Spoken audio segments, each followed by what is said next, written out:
Aquest dimecres 21 de març s'ha presentat a la Cofradia de Pescadors d'Arenys de Mar el GALP Costa Brava Sud Maresme.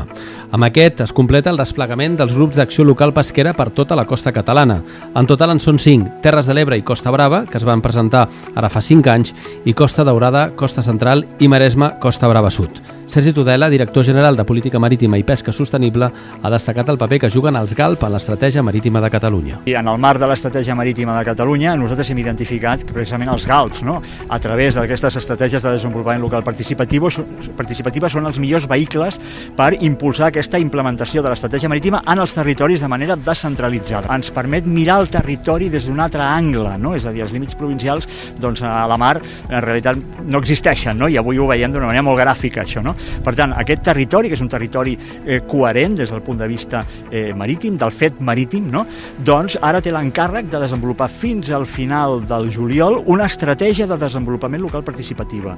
Una estratègia que ha de ser coral, per tant, ha d'integrar els actors del territori, actors econòmics, institucionals, per tant, ajuntaments, ara estic veient aquí diversos alcaldes, no? És a dir, les forces que realment tenen alguna cosa a dir, evidentment, de l'àmbit acadèmic, també, del món associatiu, i que entre tots, no, han de confegir aquesta estratègia coherent, no? El que estem fent és emmarcar el sector pesquer com un dels pilars forts, fonamentals, de l'economia blava sostenible a Catalunya. Nosaltres el que estem fent és desenvolupar allò que es coneix a Europa com la política marítima integrada, no?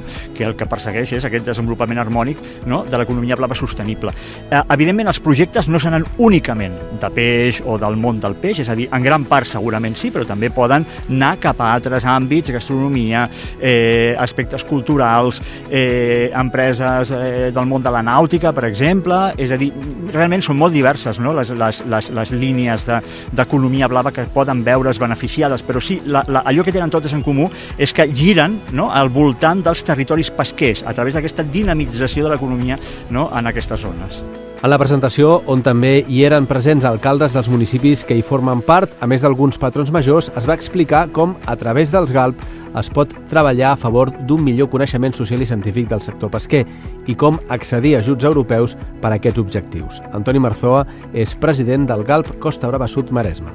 Ara disposem d'unes noves eines que ens han de permetre accedir a una part del fons estructural que no podríem accedir d'una altra manera i el més important, perquè no són màquines d'anar a buscar diners, sinó són unes eines per interrelacionar-se amb el territori, fer que hi hagi més sensibilització vers l'activitat pesquera i aqüícola, generar sinergies amb la resta de realitats socials, poder analitzar quina és la realitat, la situació en cada moment i buscar d'implementar polítiques que ens portin a desenvolupar una economia blava sostenible en favor de l'activitat pesquera i aqüícola. Jo els comparo, encara que a molts no els agrada, els comparo amb un clúster. I el nucli és la pesca i l'aqüicultura, i aquest clúster ens ha de permetre relacionar-nos amb administracions públiques, amb entitats científiques, amb universitats, amb ONGs, amb grups socials de qualsevol tipus, amb instituts, amb totes les realitats que hi ha al voltant. Jo dic que és més aviat una relació esfèrica, no? Que permet que el sector pesquer s'interrelacioni i interactuï amb la resta de realitats per donar-se també a conèixer, vale? I millorar les comunicacions. Des d'avui es treballa per definir quins són els objectius concrets de cada GALP i com aconseguir-los, amb un calendari clarament definit que farà possible impulsar els primers projectes al gener de l'any 2024.